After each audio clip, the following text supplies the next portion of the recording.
مولوی رحمۃ اللہ علیہ فرماتے ہیں اعلم رحمک اللہ، تو یہ سلف کا طرز تھا کہ کوئی چیز بتانے سے پہلے دعا دیتے تھے، اور آج بھی عربوں میں یہ چیز پائی جاتی ہے کہ جب وہ تدریس کا فریضہ انجام دیتے ہیں یا کہ سکھاتے ہیں یا کہ کسی چیز کی جانب بلاتے ہیں تو ساتھ میں دعا بھی دیتے ہیں، کیونکہ انسان پر دعا کا بڑا گہرا اثر ہوتا ہے۔ اس لیے زکوٰۃ وصول کرتے ہوئے چونکہ انسان سے جب مال لیا جاتا ہے تو ممکن ہے اس کا دل چھوٹا ہو جائے، کیونکہ جیب سے مال نکل رہا ہے، تو کہا گیا وَصَلِّ عَلَيْهِمْ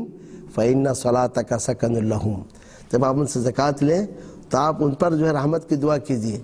آپ کا رحمت کی دعا کرنا ان کے لیے سکونت کا باعث ہے۔ تو اس طریقے سے جب آپ دعوت و تبلیغ کا کام انجام دیں، درس و تدریس کا کام انجام دیں، یا کسی کو کوئی مسئلہ بتائیں تو یوں ہی سیدھا سیدھا بتانے سے پہلے اگر آپ دعا دیتے ہیں اور دعائے کلمات کے ذریعے سے اس کو کسی معروف کا حکم دیتے ہیں یا کہ منکر سے روکتے ہیں تو یہ زیادہ مفید ہوگا کہ وہ آپ کی بات کو قبول کرے۔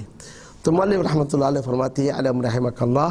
تم جان لو اللہ تم پر رحم فرمائے، انہ یجب علی کل مسلم و مسلمۃ، ہر مسلمان مرد اور ہر مسلمان عورت پر واجب ہے تعلم ثلاث هذه المسائل والعمل بهن، ان تین مسائل کو جاننا اور ان پر عمل کرنا۔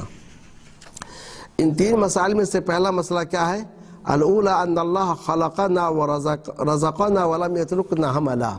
بل ارسل الینا رسولا فمن اطاعه دخل الجنہ ومن عصاه دخل النار۔ پہلا مسئلہ یہ ہے کہ بے شک اللہ نے ہمیں پیدا کیا اور اللہ نے ہمیں روزی دی اور اللہ نے ہمیں بیکار نہیں چھوڑا بلکہ ہمارے جانب ایک رسول کو بھیجا، جو رسول کی اطاعت کرے وہ جنت پہ داخل ہو گیا اور جو رسول کی نافرمانی کرے وہ جہنم میں داخل ہوا۔ والدلیل قولہ تعالی، اور اس کی دلیل اللہ تعالیٰ کے فرمان ہے انا ارسلنا الیکم رسولا شاہدا علیکم کما ارسلنا الی فرعون رسولا فعصى فرعون الرسول فاخذناه اخذا وبیلا،